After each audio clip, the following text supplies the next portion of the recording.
안녕하세요. 32회 시험으로 처음 뵙겠네요. 오늘은 이제 세법 시간인데 부동산 세법 공부하실 때 혹시 이제 중요하게 이제 어떤 것을 중요하게 다뤄야 되는가 몇 가지만 좀 알려드릴게요. 저희 이제 세법 문제는 다 해서 총 16문제밖에 안 나와요. 그리고 16문제밖에 안 나오는데 16문제 중에서 세법이 주로 나오는 것은 취득세부터 취득세, 재산세, 양도소득세 이 세 부분이 주로 이제 출제가 돼요. 여기에서 이제 제일 많이 출제가 되는데 취득세 같은 경우는 평상시에 이렇게 한 3문제 정도 나오다가 이번 31회 시험에서는 2문제밖에 출제가 안 됐어요. 근데 이제 평상시 3개 나온다고 보시면 돼요. 그다음 재산세는 고정적으로 3문제가 이렇게 쭉 나왔는데 올해도 이제 3문제가 출제가 됐네요. 그다음 이제 특이하게 목적세 같은 경우는 아예 시험에 나오는 적이 없었는데 이 목적세가 이번에 한 문제가 추가된 거예요. 그래서 여기서 한 문제 나오면서 취득세 이 부분이 줄어들고 또 등록면허세가 한 문제 나오고 2문제 막 나오다가 갑자기 2문제가 나온 거예요. 등록면허세는 2문제 나오면 엄청 쉽거든요. 그냥 거저 주는 문제들인데 등록면허세가 한 2문제 정도. 그다음 부동산 임대소득 한 문제, 종합부동산세 하나, 양도소득세 하나. 그래서 이제 아주 고루고루 문제가 이렇게 출제가 된 거예요. 이제 골고루 문제가 출제가 되다 보니까 난이도가 꽤 어려워졌어요. 그래서 이제 제가 수업을 진행하면서 어떤 식으로 이제 수업을 진행할 건지 이제 그거는 실제 강의를 들으실 때 좀 지켜줬으면 좋겠다는 게 하나 있어요. 세법은 이렇게 필기하는 거 이런 거 진짜 안 좋아요. 그래서 필기를 안 했으면 하고 미리서 강의 노트 제가 칠판에 띄우는 것을 작업을 다 해서 드렸어요. 거기 보면 수업 자료 1주차 수업 자료라는 게 아마 받으신 게 있을 거예요. 그 빈칸 해가지고 막 채워가지고 해놓은 게 있을 거예요. 빈칸 채우기. 11월, 12월 부동산세법 1주차 수업 자료 해가지고 본 게 있을 거예요. 그래서 동영상 들으신 분들은 그거 다운 받으셔서 보시면 되고, 그래서 작년까지는 제가 빈칸에다가 정답을 안 채워드렸어요. 그런데 올해부터는 하도 빈칸 좀 채워주세요. 그래서 그냥 그 답변하기 힘들어서 그냥 다 채워줘 버려요. 이렇게 채워드리면 이제 아예 질문이 안 들어오니까. 그래서 있으니까 그냥 출력해서 보세요 그러면 돼요. 이렇게 하면 실력은 늘지 않아요. 그러니까 스스로 출력을 해가지고 그 답변 있는 거, OX 있는 거, 막 여기 포함되어 있는 거 다 지워놓고 빈칸을 만들어 놓고 연습하시는 게 도움이 되실 거예요. 정답으로 돼 있는 것은 그냥 가지고 계시고 빈칸으로 만들어 가지고 그 빈칸 채우는 걸 몇 번씩 연습해 보시면 그러면 효과가 훨씬 더 빠를 거예요. 그래서 수업을 진행을 할 때 칠판에도 막 이렇게 뭘 쓰고 그러면 쓴다고 해서 저희가 쓰는 거 하나도 중요한 게 없어요. 저는 칠판에 쓸 때 수업을 진행해야 되니까 그냥 폼으로 쓰는 거예요. 절대 칠판에 쓴다고 해서 그걸 따라 쓰거나 그러지 마세요. 따라 쓰는 순간 일단 무조건 밑으로 지하로 들어가는 거예요. 절대 따라 쓴다 그러면 그거는 실력을 밑으로 마이너스로 간다 이렇게 생각하시면 돼요. 그래서 될 수 있으면 세법은 이렇게 막 이렇게 쓰려고 하지 마시고 노트 필기를 막 하려고 하는 것보다는 지문 해석을 이렇게 해주셔야 돼요. 이 지문 해석이 이게 중요해요. 지문 해석을 왜냐하면 요즘은 시험 문제가 머리 글자 따서 암기 형태로 문제는 세법은 거의 안 나와요. 이번 31회 시험도 머리 글자 따서 암기하는 문제는 한 문제도 없었어요. 그런 건 아예 안 나와요. 그래서 저는 제가 강의를 할 때 앞에 머리 글자 따서 암기 코드로 어떻게 한다. 저는 그런 강의를 못 해요. 그래서 혹시 그런 코드가 필요하시다 그러면 다른 강의를 아마 들으신 게 아마 도움이 되실 거예요. 저는 코드가 아예 없어요. 그래서 내용을 그 지문에 대한 해석을 이게 왜 이렇게 나왔고 이게 나오게 되고 어떻게 적용하는가 이걸 알아야 문제를 풀 수 있어요. 요즘은. 그래서 지문 해석을 교재에다가 직접 해야 되는데 제가 이제 어느 정도 이렇게 지문 쭉 설명을 해주면서 이거는 이렇게 돼요 하고 이야기하면 중요한 내용에다 위에다가 달아가지고 꼬리표 달아서 여기다 이렇게 쓰시면 돼요. 이렇게 간단하게. 그런 형태로 진행을 하시면 이제 수업을 따라오시면은 충분히 세법 두 번 정도만 들으시면은 세법은 시험 볼 수 있을 거예요. 그런데 이제 많은 분이 실수를 하신 게 뭘 실수를 하시냐면 세법은 16개밖에 안 나오니까 늦게 해도 되겠지 그래요. 그리고 한 7월 달이나 8월 달에 세법 이제 해봐야지 하고 딱 달라드는 순간 다른 과목이 너무 부담돼서 세법을 포기해요. 그러면 등기법을 다 맞춰야 돼요. 등기하고 지적이 24개니까 그중에 등기를 어느 정도 맞춰야 합격을 하는데 등기에서 점수가 안 나오면 나중에 세법 때문에 떨어졌어요 그래요. 그래서 세법이 마지막 키를 들고 있어요. 시험도 마지막 시험을 보는 거예요. 제일 마지막에 시험을 보다 보니까 세법 점수가 안 나오면 2차 점수가 안 나올 수 있어요. 그거 조심하셔야 돼요. 그래서 이제 두 번째 이제 내용은 기본서나 요약집을 위주로 정리를 하고 많은 내용을 책에다가 막 쓰시면 안 돼요. 책에 문장이 있는데 있으면 예를 들어서 여기서도 이 중에서도 아주 중요하다. 그러면 이게 중요하다. 그러면 중요한 포인트 요거 하나만 체크하는 거예요. 딱 하나만 체크하시고 나머지는 체크할 필요가 없어요. 딱 필요한 거 그거 하나만 체크를 해주시면 돼요. 막 책에다가 뭐 여기도 막 색깔로 입히고 저기도 색깔로 입히고 다 입혀도 세법에서 시험에 나오는 것은 총 16문제 나온다겠죠.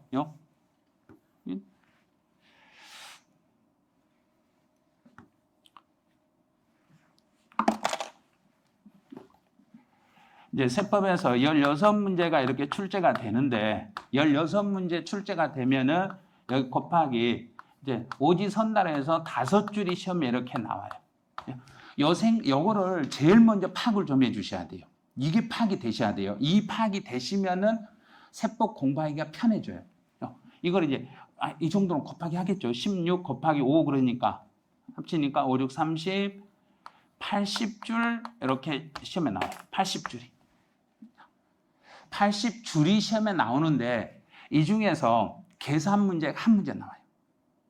계산 문제 한 문제니까 지문 5줄이 빠지겠죠. 여기서. 그러면 총 75줄이 나와요. 이 75줄 중에서 이 중에서 또 박스 문제가 한 2-3문제 정도 돼요. 박스 문제는 5줄이 들어가 있는 게 아니라 박스에 3개도 들어있고 박스에 4개도 들어있고 그래서 여기서 못해도 한 2-3개 빠진대. 그냥 75줄이 시험에 나온다고 해요. 시험에 딱 나오는 세법 문제 지문은 75줄이에요.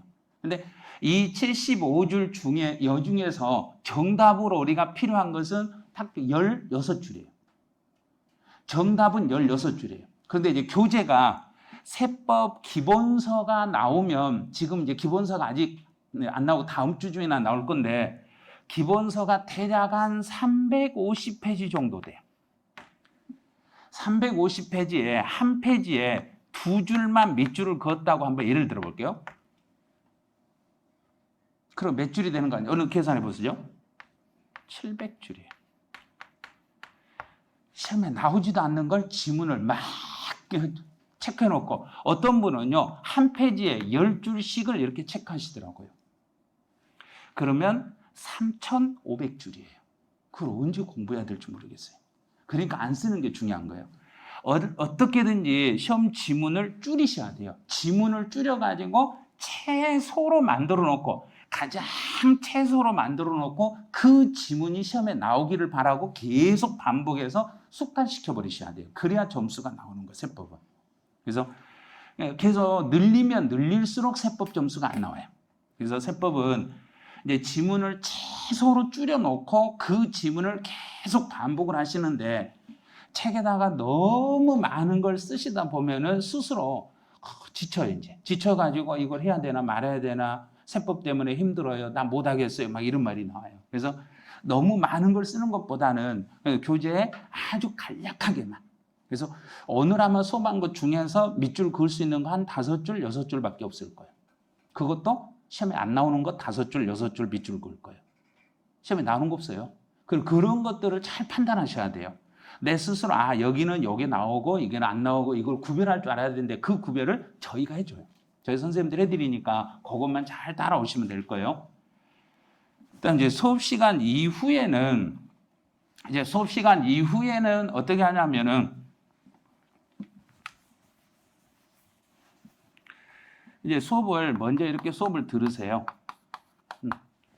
수업을 들으시고 난 다음에 이 수업을 복습을 하셔야 돼요.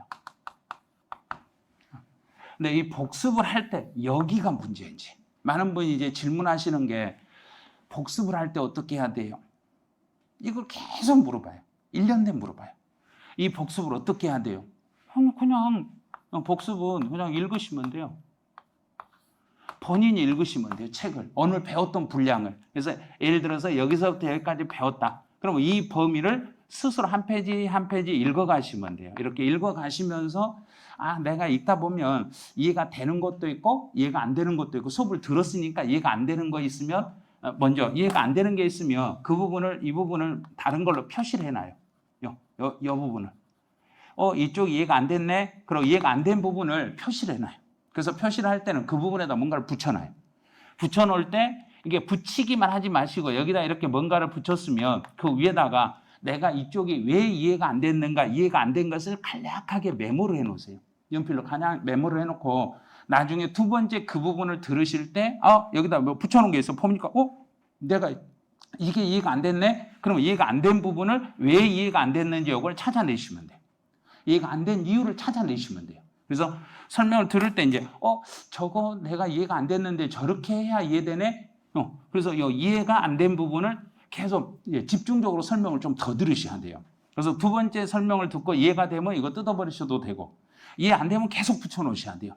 이해 될 때까지 놔두고 계속 될 때까지 반복을 해주셔야 돼요.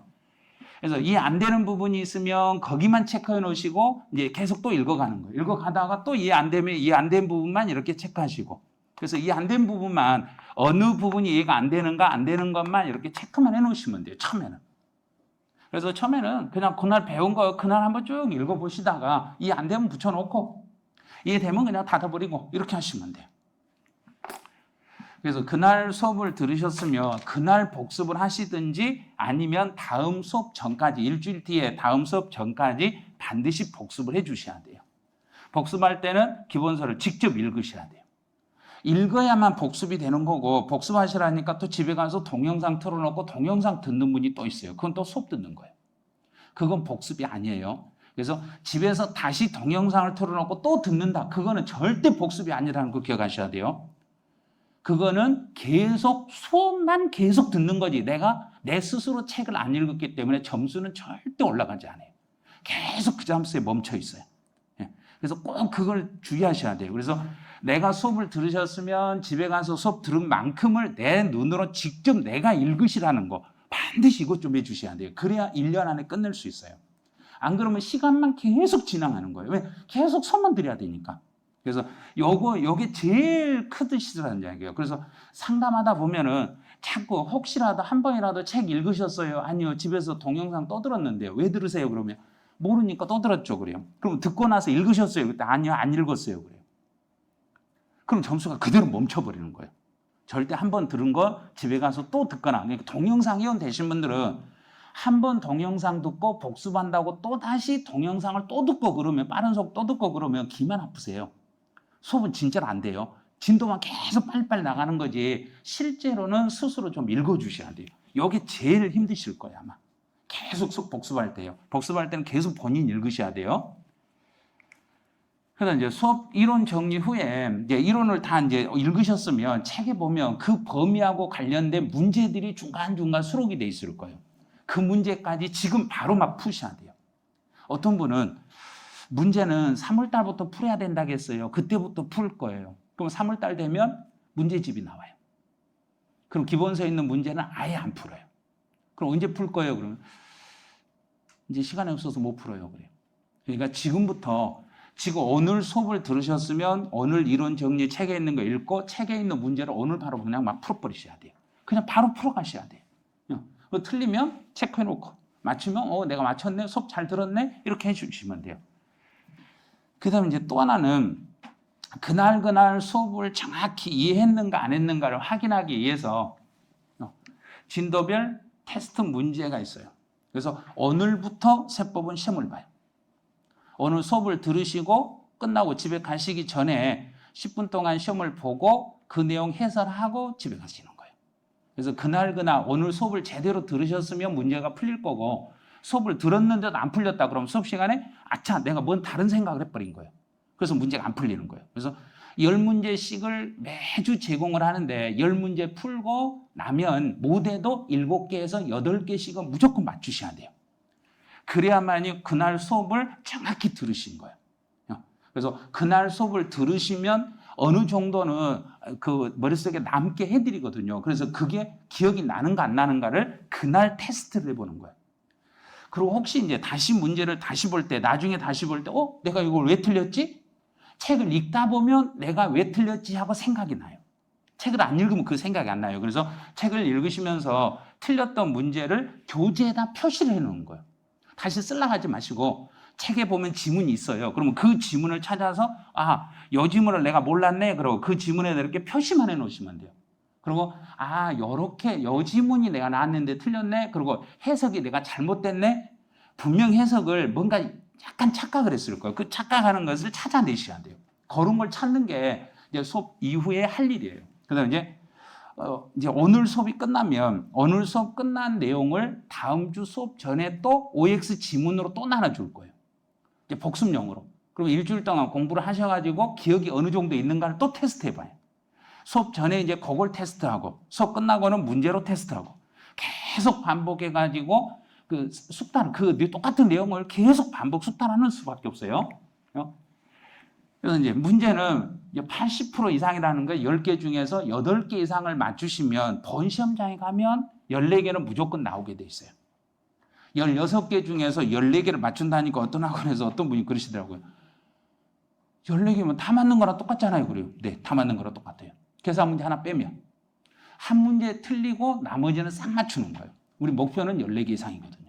그래서 14개 이상을 맞춰야만, 그래야만 세법, 공시 이쪽에서 점수가 60점 밑으로 떨어지질 않아요. 그래서 이 정도는 충분히 1년 동안 하시면 맞출 수 있으니까요. 이제 수업 진행하는 대로만 따라만 오시면 요거는 분명히 맞출 수 있어요. 너무 고민 안 하셔도 돼요. 그다음에 틀린 문제 내가 다시 문제 한번 풀어보고 싶다. 그럼 학원에서 아마 비치해 놓으니까 다시 갖다 풀으셔도 되고, 안 그러면 요 홈페이지에 들어오시면 홈페이지 학습 자료실, 저희 선생님들 메가랜드 홈페이지에 들어오시면요, 선생님들 그 이름 그 교수진 누르시면 선생님들 명단 쫙 나와요. 그럼 이제 각 이제 필요한 선생님들 누르면 거기에 이제 왼쪽에 학습 자료실이라는 게 보여요. 거기에 오늘 제공했던 문제를 다 띄워놔요. 다 띄워놓으니까 거기서 출력하셔도 되고, 뭐 예를 들어서 카페라든지 밴드라든지 어디든지 다 제가 일주일 오늘 제공한 자료는 이번 주 토요일쯤 제가 이제 수업이 끝나면 그 주 토요일, 왜냐면 미리서 올리면 안 되니까요. 오늘 토요일까지 수업을 해야 되니까 토요일 날 수업 끝나고 나면 오후쯤에 다 자료를 그 주 걸 올릴 거예요. 일주일치를. 이 세 군데 중에 어디서든지 다운 받으셔도 되니까 그때그때 활용을 해주시면 되겠네요. 그다음 이제 학습하고 이게 좀 많은 분이 물어보는 게 얼마 만에 복습을 해야 돼요? 그거는 다 사람마다 달라요. 그래서 하루만 지나도 대략 한 70% 이상을 다 없어진대요. 그래서 기억력에서 오늘 하루 배웠던 것을 오늘 지나고 한 일주일 정도 되면은 기억에서 한 20, 30%밖에 안 남고 나머지는 싹 없어진대요. 그래서 중간에 복습을 꼭 해주셔야 돼요. 복습을 안 하면은 이게 계속 밑으로 계속 머릿속에 지워지는 게 너무나 빠르기 때문에 꼭 복습을 좀 해주셔야 돼요. 그래서 부탁하고 싶은 건 이거예요. 오늘 강의 들으셨으면 오늘이 가기 전에 반드시 한번 복습을 해주시라는 거. 그렇게 복습을 해주시면 그 다음부터는 큰 문제가 없으니까 복습만 잘 해주시면 될 거예요. 이제 제가 이제 공부를 할 때, 저하고 이제 공부를 할 때 어떻게 해야 되는가, 이것만 이제 간단하게 좀 알려드렸고, 이제 바로 수업 진도를 나갈 거예요. 왜냐하면 오늘부터 이제 이론 정리하고 바로 문제까지 이제 푸는 연습을 해야 되니까, 먼저 이제 교재를 보세요. 여기 이제 기본서 교재인데, 이 기본서가 이제 다음 주 중에는 기본서가 나올 거예요. 그래서 오늘만 임시로 이렇게 쓰시고, 기본서는 이제 다음 주부터는 교재로 가지고 할 거예요. 이제 20페이지 한번 봐보실래요?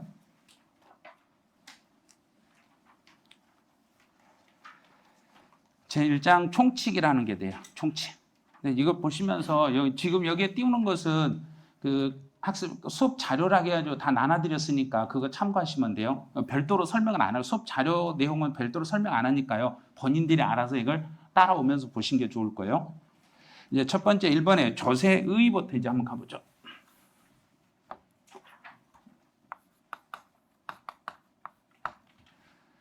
조세 그러면 조세라는 게 뭔가 이렇게 조세라는 게 딱 나와요. 그러면 조세 그러면 여기에는 정의가 있고 여기에 특징들이 이렇게 나와요. 특징들이 이렇게 나와요.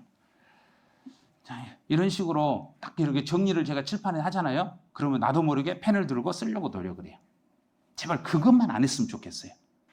조세의는 세법이라는 세법 시험에서 출제하는 것은 한 군데도 없어요. 그러니까 조세의 같은 건 아예 거들떠도 보지 마시고 그냥 그대로 그냥 한 번만 읽어드릴 테니까 듣고 생각나면 생각하시고 기억 안 나면 그냥 버려버리고 그러세요. 이런 건. 자, 그대로 읽어드릴게요. 앞에서 이 글자를 그대로 읽을 테니까 그대로 한번 들어보세요. 조달하는 세금. 이게 조세예요. 그럼 끝에서부터 읽어볼게요. 세금을 조달한다. 그럼 정부가 세금을 걷어간다 이 말이에요. 세금을 걷는 걸 조세라고 그래요. 세금을. 그럼 조달하는 세금을 이제 조세라고 하니까 1번 의의는 해결 끝났어요. 이제 1번은 넘어가요. 2번 이제 특징으로 가보네요. 특징에 1번에서 그러면 세금을 걷어갈 때 걷어가는 당사자를 과세 주체라고 그래요. 이제 처음 공부를 하실 때 이런 단어를 처음 이제 시작할 때 11월 달 처음 시작할 때는 이런 단어의 의미를 빨리 받아들이시는 게 좋아요. 빨리 받아들이셔야 돼요. 이제 과세라는 것은 세금을 부과하는 것, 세금을 부과한다 이걸 과세라고 그래요. 세금을 부과한다. 주체, 주가 되는 단체다. 그럼 이제 그대로 읽을게요. 세금을 부과하는 주가 되는 단체. 그러면 세금을 조달하는데 세금을 조달하는 당사자가 누구인가에 따라서 국가가 당사자가 될 수도 있고 지방자치단체가 당사자가 될 수도 있습니다. 이렇게 가는 거예요. 이제 국가하고 지방으로 나누네요. 그럼 이제 거기에 특징 1번 첫 줄을 양가로 1번 한번 봐보세요. 밑줄은 긋지 마세요. 이제 조세를 부과하는 주체는 국가 또는 지방자치단체여야 된다 그랬어요. 그럼 이제 그대로 이제 이거를 이제 연습을 해야 돼요. 스스로 지금부터 이제 스스로 연습하세요. 국가에서 세금을 가져간다. 그럼 국가에서 세금을 가져간다. 그러면 그걸 줄여보세요. 두 글자로 줄여보세요. 그러면 세금이 국세. 그게 국세예요. 국가의 예산, 국가가 필요한 돈을 가져가는 것을 국세라고 그래요. 그럼 지방자치단체에서 필요한 돈을 가져가는 것을 그렇죠. 지방세 그러면 돼요. 그래서 시험은 국세에서 반절이 시험에 나오고 지방세에서 반절이 시험에 나와요. 우리가 배우는 국세는 우리가 배워야 될 국세는 이렇게, 지방세는 이렇게. 그래서 시험에 나오는 것은 국세 중에서 2개가 있고 지방세 중에서 3개가 있어요. 우리 세법은 딱 5개의 세금만 공부하시면 돼요. 5개만 공부하시면 돼요. 국세 중에서 종합 부동산세라는 세금이 요게 국세예요. 계속 이제 입으로 이제 숙달시켜도 오늘 할 일이 국세 지방세 암기하는 거예요. 오늘 할 일은 국세 지방세 익히는 거예요. 안 쓰고 그냥 익히세요. 계속 내가 말하다 오늘 하루에 한 10번, 20번, 100번 하면 암기돼요. 이거 스스로 할 수 있어요. 종합 부동산세는 국세이고 또 하나가 양도소득세라는 게 있어요. 소득세 중에서 부동산을 양도했을 때 내는 소득세, 양도소득세 이 2개가 국세예요. 우리 시험은 이 2개가 국세로 시험에 출제가 돼요. 그다음에 지방세는 물건을 취득할 때 내는 취득세라는 세금과 또 등록을 할 때 내는 등록면허세라는 세금이 있어요. 여기서는 등록하고 면허하고를 묶어서 등록면허세라고 하는데 면허는 시험 범위가 아니기 때문에 그냥 모르겠으면 등록세 그래도 돼요. 등록면허세가 이게 지방세예요. 그다음 이제 주택이나 토지나 상가, 건물을 손에 들고 있으면 내는 재산세라는 세금이 있어요. 이 3개는 지방세고 이 2개는 국세예요. 그래서 이것만 가지고 시험 문제 나와요. 그래서 해년마다 국세하고 지방세를 구분해봐라 하고 그 시험 문제 한 문제가 나오는데 올해는 요 시험 문제가 부동산 학개론에서 시험에 나왔어요. 해년마다 한 문제가 나와요. 작년에는 부동산 학개론에서, 올해도 부동산 학개론에서, 29회도 부동산 학개론에서, 학개론 시험에서 국세하고 지방세를 구분해봐라. 요 문제를 한 문제씩 출제를 해요.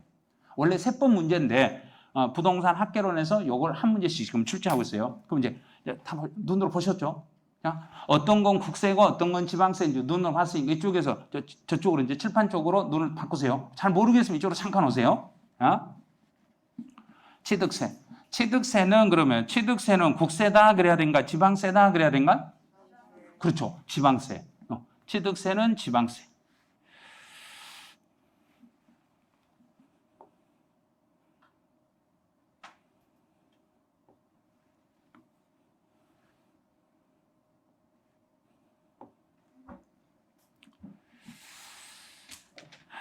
이게 보여요? 어떤 거요? 여기요? 이게 있어요? 여기도 크네. 좋네, 이게. 네.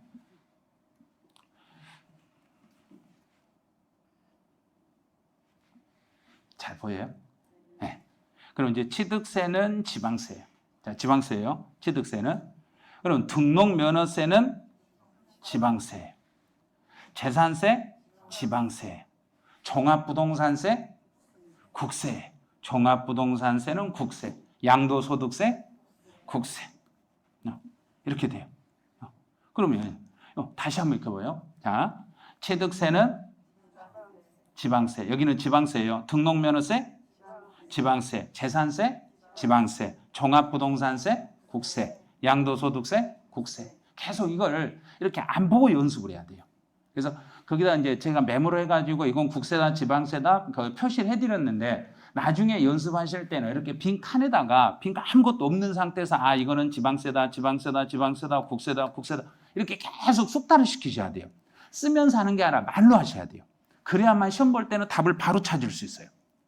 계속 쓰다 보면 한 번 쓰면 이제 썼어, 알았어. 안 쓸라 하거든요. 근데 말은 여러 번 할 수 있거든요. 그래서 반복적으로 계속 반복해서 이걸 숙달을 시킬 때까지 하셔야 돼요. 그 연습을 계속 지금 하는 거예요. 자, 그럼 이제 첫 번째 1번 이제 교재 20페이지에 조세를 부과하는 주체는 국가 또는 지방자치단체다 그랬는데 첫 번째 줄, 이제 밑줄은 긋지 마세요. 국가에서 국가가 주체가 국가인 세금을 무슨 세 그랬는가? 국세. 또 지방자치단체가 주체인 경우를 지방세라고 합니다. 그랬어요. 그럼 이제 왼쪽 표를 봐보세요. 왼쪽 날개 쪽에 보면 지금 이 칠판하고 똑같은 표가 있을 거예요. 자, 취득세는 그러면 안 보고 보세요. 취득세는 지방세, 등록면허세, 지방세, 재산세, 지방세, 종합부동산세, 국세, 양도소득세, 국세. 그러면 한 문제 맞추신 거예요. 그럼 이제 16개에서 15개만 이제 공부하면 돼요. 이거예요. 그러니까 세법이 어렵지 않는데 진짜 어렵게 공부하는 거예요. 왜냐하면 법문에 나와 있는 걸 막 데리터 팔라고 그래요. 그게 시험 문제가 아닌데. 시험에 나오는 건 딱 정해졌거든요. 국세, 지방세 종류를 물어보는 것밖에 없어요. 자, 그럼 이제 20페이지에 있는 거 끝났어요. 자, 그럼 21페이지로 가보네요. 이제 한 페이지 넘어가요. 한가로 2번에서 이제 자, 두 번째로 이제 가볼게요. 그럼 두 번째로 그럼 국가나 지방자치단체가 세금을 가져갔으면 왜 세금을 가져가는지 이유를 알아야죠. 그럼 국가나 지방이 세금이 필요한 이유, 세금을 조달하는 이유가 뭐예요? 물어보면 정부가 이제 국가한테 한번 물어볼게요. 국가한테 저희가 세금 왜 가져가세요? 그럼 국가는 뭐라고 대답하겠는가요? 이렇게 대답 안 하면은 이제 국가가 그냥 돈 가져가 버려요. 그냥 마음대로 가져가 버려요. 아니 돈을 내면서 뭔가 물어봐야죠. 집에서 오늘 예를 들어서 자녀나 이제 자녀분이 엄마 나 오늘 10,000원만. 그러면 제일 먼저 뭐라 하는가요? 봐요. 방금 말했잖아. 어디다 쓰려고. 정부가 우리한테 세금을 걷어가면 너 어디다 쓰려고 이렇게 물어봐야 돼요. 그러면 자녀들은 뭐라 한가요? 다 쓸 데 있다고. 아주 대답 짧게 말해요. 또 아주 기분 나쁘게. 그럼 정부도 그래요. 우리도 쓸 게 있다고. 쓸 게 있으니까 돈이나 내라고. 돈이나 주라고 그래요. 아니 나한테 맡겨놨냐고. 그러면 정부는 돈 내시라고. 아니 아니 내가 왜 그걸 내냐고 그랬더니 내 아들 의무가 있으니까 내야죠 그래요. 이게 세법이에요. 세법 진짜 깐깐해요. 세법은. 그래서 두 번째 2번 봐보세요. 국가나 지방자치단체가 경비 충당을 위한 재정 수입을 조달할 목적으로 부과합니다. 그런 거 시험에 내는 거 아니에요. 밑줄 긋지 마세요. 이제 세금을 조달하는 목적이 뭐예요? 그러면 그냥 정부가 우리가 필요하니까요. 그러면 돼요. 우리가 필요하니까 어딘가 돈이 쓸 돈이 필요하니까 그래서 돈을 가져가요. 그러면 그만이지. 거기서 뭐 재정 수입에 조달한 목적이다 막 그걸 애우고 있거나 그러지 마시라는 이야기예요. 그런 거 묻는 신이 아니니까 우리는. 그래서 어딘가 필요하니까 필요한데 쓰려고 세금을 걷어가요. 요 정도만 생각하면 돼요. 자, 세 번째요. 그럼 제가 이제 세금을 제가 이제 국가 입장이고 여러분들 앉아 계신 분들이 세금 내는 사람들이에요. 그럼 이제 세금 내는 사람이니까 제가 이제 한 사람 지금 세금 징수할 테니까 마음에 든 거 한번 보세요. 자, 이제 첫 번째 앉아 계신 분 이제 앞에 딱 앉아 있으니까 첫 번째 앞에 앉아 있으니까 첫날 빨리 왔으니까 1,000만 원만 내세요. 두 번째 좀 설명을 잘 듣고 있으니까 500만 원만 내세요. 자, 여기는 돈 많을 것 같으니까 1억 내세요. 자, 이쪽은 한 10억 내셔야 되겠는데요? 아니요, 여기는 한 100억 내야 되겠는데요? 내 마음대로 막 걷어버리네? 그럼 되는가 안 되는가? 안 돼요. 절대 안 되죠. 그럼 멋대로 걷어야 되는가? 딱 한 글자. 그렇죠. 법대로. 그거예요. 법대로 걷는 거, 법대로. 세금은 법대로만 걷어야 돼요. 그래서 법에 어긋난 대로 세금을 걷으면 그거 무효가 되는 거예요. 그게 3번 내용. 3번도 체크하지 마세요. 조세는 법률에 규정된 과세 요건을 충족한 자에게 세금을 부과합니다. 이 말은 세금을 내야 되니까 당연한 사항이 당연히 과세 요건을 충족했다는 이야기는 당연히 세금을 내야 될 당사자니까 당신에게는 세금을 걷겠습니다. 이 소리예요. 그런데 그 세금을 걷을 때는 멋대로 걷겠다 그랬는가? 법대로. 법대로. 그럼 법은 누가 만들었는가? 지금 국가가 만들었다 하신 분 지금 엉터리가 되신 거예요. 국가가 만든 거 아니에요. 누가 만든가? 국민이 만든 거예요. 국민이.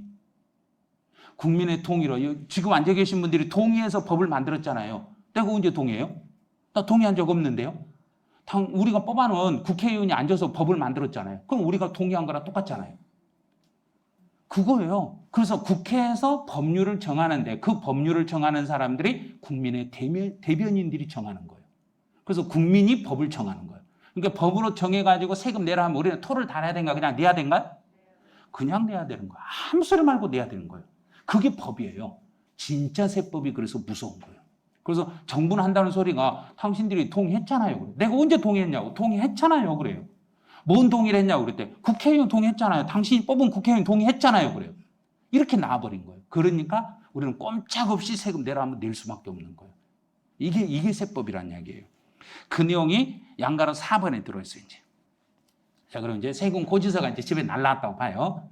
집에 고지서가 딱 날라왔으면 고지서를 들고 은행에 가서 세금 내러 가면서 이번에는 내가 이 정도는 자신 있게 내지 하고 눌러달라고 가서 세금을 탁 내요. 이렇게 내는가요? 그냥 투덜투덜하면서 내는가? 투덜투덜하죠. 제일 먼저 고지서 오는 순간 집에서 뭐라고 첫 번째 말하는가? 자, 첫 번째. 또 보냈네. 두 번째. 해준 것도 없으면서. 세 번째. 맨날 내라 안 해?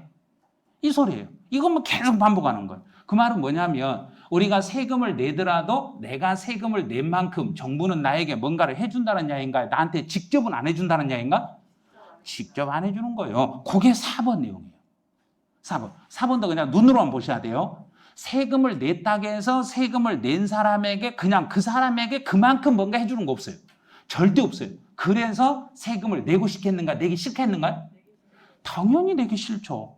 그럼 세금을 안 내려고 버티면 정부는 세금을 안 내는 사람에게 그냥 조용히 가서 이번에 좀 힘드시죠? 그러니까 다음번에 세금 내세요. 이렇게 하겠는가요? 그냥 강제로 때려잡아 버리겠는가? 강제로. 그래서 세금은 강제성이 있는 거예요. 강제성이 없으면 세금을 절대 못 받아요. 그래서 4번이 5번이 보세요. 조세는 강제적으로 징수된 수입입니다. 그래요. 21페이지는 시험 문제 나오는 지문 한 줄도 없어요. 그러니까 무시하셔도 되는 지문들이에요. 자, 22페이지로 오네요. 양가로 6번은 해년마다 시험에 나와요. 양가로 6번은 해년마다 시험에 출제가 돼요. 해년마다. 이번에도 31회 시험에도 이 중에서 2줄이 시험에 나왔어요. 그런데 2줄 다 정답은 아니었어요. 매년 시험에 나오는 부분이에요. 자, 그럼 이제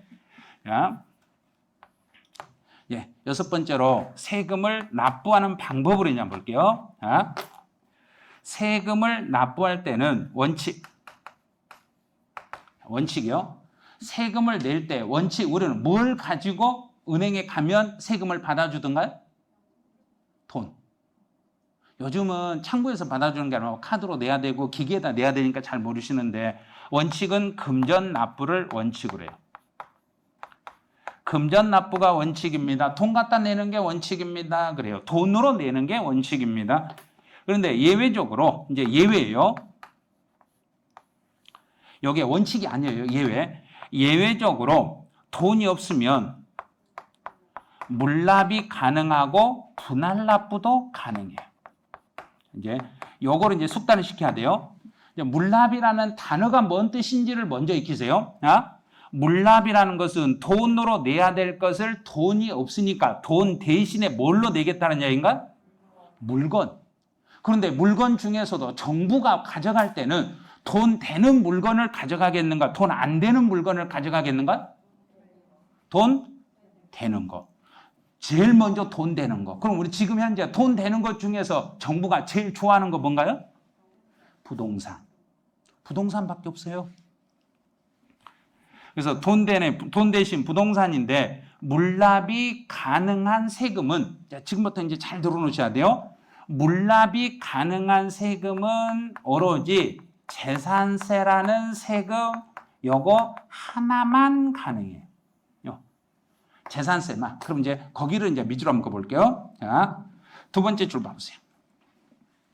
양가로 6번의 두 번째 줄 보시면 지방세의 재산세까지만 밑줄 그어보세요. 그 다음에 세 번째 줄 물납제도가 있지만 여기까지만. 그럼 지방세 중에서 누구만 물납제도가 있더란 이야기인가? 재산세. 자, 그럼 이제 다시 익혀보네요. 자, 이 칠판 다시 보세요. 다시 이제. 자, 취득세는 국세, 지방세인가 다시 확인하세요. 취득세는 지방세, 등록면허세, 지방세, 재산세, 지방세, 종합부동산세, 국세, 양도소득세, 국세. 자, 여기까지 찾았어요. 그럼 이제 물납까지 한 단계 더 들어가죠. 이 중에서 요 5개 세금 중에서 그 중에서 물건으로 납부할 수 있는 세금은 누구밖에 없다? 재산세. 요것만 물납이 돼요. 그러면 종합부동산세나 양도소득세는 금액이 1,000만 원 넘으면 물납이 된다, 안 된다? 안 된다. 무조건 안 되는 거예요. 딱 정해놓고 재산세만 된다고 했으니까 재산세를 제외한 나머지 세금들은 아예 안 되는 거예요.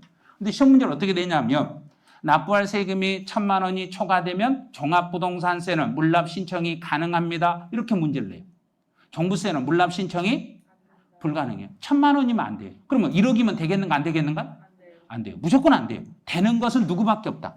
재산세 딱 하나밖에 없다. 이렇게 생각을 하셔야 돼요. 자, 그럼 이제 현혹을 시키네요. 지금부터 이제 넘어가시면 안 돼요. 분명히 딱 고정을 시켜놓고 절대로 여기서 물러서거나 그러시면 안 돼요. 자, 여기에 재산세 고지서요.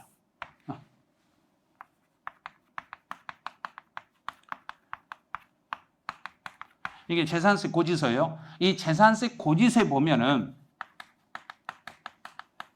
재산세라는 세금, 지역, 자원, 시설세라는 세금, 지방, 교육세라는 세금 이렇게 3개가 있어요. 재산세, 지역, 자원, 시설세, 지방, 교육세 이렇게 3개가 있어요. 근데 재산세는 예를 들어서 1,500만 원이고 지역, 자원, 시설세는 예를 들어서 1,200만 원이고 지방, 교육세가 예를 들어서 250만 원이고 이렇게 나왔다고 봐요. 자, 이렇게 나왔어요. 그럼 이제 한 장 재산세라는 고지서예요. 재산세라는 고지서에 재산세, 지역, 자원시설세, 지방교육세 이렇게 3개가 나란히 붙어 있어요. 자, 나란히 붙어 있을 때 재산세 요거는 물건으로 낼 수 있겠다 없겠다? 있어요. 물건으로 낼 수 있어요. 왜냐하면 이제 나중에 이제 배울 건데 금액이 1,000만 원이 넘으면 물건으로 낼 수 있어요. 그럼 재산세 고지서에 붙어 있는 지역, 자원시설세 요거는 물납된다 안 된다? 자, 물납된다 안 된다? 이제 여기서 망설이시면 안 돼요. 이걸 자꾸 지금 분명히 물납은 누구밖에 안 된다. 재산세만 되는데 거기서 망설여버린 거예요. 그러면 지역자원시설세는 재산세가 아니다. 아니니까 고지서에 붙어있는 것뿐이지 재산세가 아니니까 물납은 된다 안 된다? 안 된다. 지방교육세 안 된다. 이거 안 되는 거예요. 이것만 되는 거예요. 그런데 이렇게 재산세, 뭐 변기되는 지역자원시설세, 재산세 부과되는 지방교육세, 재산세 붙어있으니까 이것도 되겠지 이렇게 스스로 생각을 해요. 거기에 시험 볼 때 주의하시라는 이야기예요. 시험은 딱 필요하면 세법에서는 너만 돼? 그럼 나머지는 절대 안 되는 거예요. 옆에 뭐 붙어있거나 뭐 절대 안 돼요. 그래요. 재산세 요것만 돼요. 아니요. 재산세 고지세 같이 있는데요. 그래도 안 돼요. 그래요. 그래도 안 돼요. 이렇게 가는 거예요. 그러면 물납이 되는 것은 오로지 우리가 배우는 것은 누구 하나밖에 없더란 얘기인가? 재산세 딱 하나밖에 없습니다. 자, 분할납부로 가요. 분할납부는 돈으로 내기는 내는데 그 돈을 나눠서 내는 것을 분할납부라고 그래요. 나눠서 내는 걸 분할납부라는데 재산세라는 세금은 나눠서 낼 수 있어요. 네, 종합부동산세도 나눠서 낼 수 있어요. 양도소득세도 나눠서 낼 수 있어요. 이제 금액이 좀 크면 재산세나 종합부동산세나 양도소득세는 나눠서 낼 수 있습니다. 그럼 이제 다시 한번 가봐요. 자, 처음부터 다시 가네요. 국세, 지방세부터 구분하세요. 취득세는 지방세, 등록면허세, 지방세, 재산세, 지방세, 종합부동산세, 국세, 양도소득세, 국세. 이 중에서 물건으로 낼 수 있는 세금은 누구밖에 없다? 재산세밖에 없다. 분할해서 낼 수 있는 것은 재산세, 종합부동산세, 양도소득세. 그럼 문제에서 다음 세금 중에서 물납과 분할납부가 동시에 가능한 세금을 골라라. 그러면 누구 고르면 되고? 재산세. 다음 세금 중에서 국세이면서 분할납부가 가능한 세금을 모두 골라라. 그러면 누구 골라야 되고? 종합부동산세와 양도소득세. 이런 식으로. 다음 세금 중에서 지방세이면서 분할납부가 가능한 세금을 골라라. 그러면 누구 골라야 되고? 재산세. 그래서 앞에가 이게 지방세를 물어보냐 국세를 물어보냐에 따라서 달라지기 때문에 그래서 국세 지방세를 제일 먼저 구분하셔야 돼요. 그거 구분 안 하시면 안 돼요. 그래서 이게 국세다, 이게 지방세다, 이것부터 구분한 다음에 이게 물납이 되는가 안 되는가, 분할납부가 되는가 안 되는가 요 연습을 하셔야 돼요. 그럼 이제 권호영이 22페이지 왼쪽 날개 보시면 표로 하나 또 묶어놓은 게 있어요. 그걸 잘 보시면 돼요. 자, 취득세요. 취득세나 등록면허세는 물납도 분할납부도 둘 다 안 돼요. 아무것도 안 되죠. 그런데 재산세는 물납도 가능하고 분할납부도 가능해요. 또 종합부동산세는 물납은 안 되는데 분할납부만 가능합니다. 양도소득세도 물납은 안 되는데 분할납부는 가능합니다. 그럼 이제 최근에 나왔던 문제 하나 알려드릴게요. 양도소득세는 1,000만 원이 초과되면 물납 신청이 가능합니다. 틀렸죠? 이렇게 문제를 푸는 거예요. 쓸 것도 없어요. 그러니까 자꾸 이렇게 눈으로 보면서 이건 되네, 이건 안 되네, 이건 되네, 이건 안 되네. 나중에 가서는 이게 금액이 얼마가 넘어야 되지? 이제 그때 가서 그걸 연습하면 돼요. 처음에는 되는가 안 되는가, 국세인가 지방세인가 이것부터 익혀주셔야 돼요. 처음에 할 일은. 이제 여기까지 했으면 이제 한 페이지 또 넘어갔지. 지금부터 이제 또 한 페이지 넘어가서 이제 연습을 해볼게요. 이제 국세와 지방세 세금의 목록 이렇게 나왔는데, 그럼 이제 지방세 구분이라 나왔는데 한 번만 이제 다시 한번 볼게요. 자.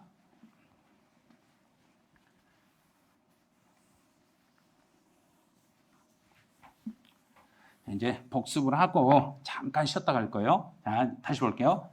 세금은 국세와 지방세로 나눠지는데 국세로 갈 수 있는 세금은 무엇과 무엇 두 가지 있어요. 그랬는가? 종합부동산세와 양도소득세. 지방세는 총 3개로 이렇게 나눠졌는데 그 3개 중에 첫 번째가 취득세, 등록면허세, 재산세 3개를 했죠. 근데 물납이 가능한 세금은 딱 하나가 있는데 그 중에 어떤 것만 물납이 되는 거고? 재산세만. 분할 납부가 가능한 것은 딱 두 개, 세 개. 세 개로 나누는데 분할 납부가 가능한 세금은 재산세, 종합부동산세, 양도소득세. 그러면 이제 첫 시간에 배운 건 이 표 하나면 끝나버리죠. 문장이 필요 없다는 이야기예요. 이 표 하나를 가지고 이걸 채울 수만 있어. 빈 공간을 채우기 연습만 해요. 다시 한번 이제 마무리 짓네요. 자, 취득세는 지방세, 등록면허세, 지방세, 재산세, 지방세, 종합부동산세, 국세, 양도소득세, 국세. 또 이 다섯 개 세금 중에 물납이 가능한 세금은 재산세. 다섯 개 세금 중에 분할 납부가 가능한 세금은 재산세, 종합부동산세, 양도소득세. 딱 하나로 끝나버린 거예요. 그래서 문장이 다 필요가 없는 거예요. 시험 볼 때는 국세인가 지방세인가 세금 종류만 익히시면 돼요. 그래서 이제 첫 시간에 국세, 지방세, 물납, 분할 납부 익히신 분들은 시험 문제 한 문제 하고 두 줄 맞추신 거예요. 진짜예요. 작년 시험에서 학개론 한 문제, 근데 세법에서 두 줄 이렇게 해서 한 문제 두 줄이 출제가 됐어요. 이 정도만 익히시면 시험은 볼 수 있어요. 그래서 세법이 책에 나와 있는 것을 그대로 시험 문제 내는 과목이 아니거든요. 특히 조세 총론은 그래요. 조세 총론은 이제 내용 이해하시기가 처음에 설명 들을 때는 엄청 난해해요. 난해한데 해놓고 보면은 규칙이 있어요. 처음부터 끝까지 연결이 된 게 있어요. 그래서 처음에 설명을 잘못 들어버리면 뒤로 가면 갈수록 꼬여버리니까 처음에 하실 때 요 정도 표 하나만 딱 익혀놓으시면 돼요. 그러니까 그 학습 자료 나눠드린 것 중에 수업 자료 중에 첫 번째 칸에 있는 거 그거를 스스로 거기다 이제 다른 펜으로 덧칠하는 연습만 배우세요. 아, 이거는 지방세다, 이거는 국세다, 이건 지방세다 연습하시고, 이거는 물납이 되는데, 이건 안 되는데, 이거는 분할 납부가 되는데, 이건 안 되는데. 그래서 물납은 그냥 물건으로 내는 걸 물납이라고 하고, 분할 납부는 나눠서 내는 걸 분할 납부라고 하네. 이렇게 연습 그 문장을 스스로 말을 하세요. 막 그거 물납하면 부동산으로 낸다 말 써놓지 마시고, 아, 물건으로 낸다. 이건 분할해서 내는데. 그럼 공부할 분량이 훨씬 줄어들어요. 그래서 저희가 할 일이 분량을 줄이는 거예요. 저희는 늘리는 게 아니라 줄여주는 건데 막 늘리려고 스스로 하시면 안 돼요. 그래서 세법 공부하실 때 16개고 계산 문제 빼면 15개인데 그중에서 시험에 나올 수 있는 것은 작년에 시험에 나왔던 것은 올해 정답으로 다시 안 나와요. 그러니까 제가 강의하면서 이거는 31회 때 정답으로 출제됐어요. 그러면 중요 표시하시면 안 돼요. 그거는. 이건 31회 때 시험에는 나왔는데 32회 때 또 나올 것 같아요. 그럼 거기다 표시를 하는 거예요. 그래서 31회 시험은 이미 기본서 안에 분석이 다 끝났어요. 끝나가지고 기본서에 표시가 돼 있으니까 제가 강의하면서 중간중간 알려드릴 거예요. 진짜로 중요한 것은 이번에 이거고 작년에는 이거였는데 올해는 이렇게 바뀔 거예요 하고 알려드리니까 올해 이제 32에 나올 수 있는 지문 위주로 그런 거 위주로만 체크를 해주시기 바라네요. 이제 잠시 쉬었다가 다시 진행을 하죠.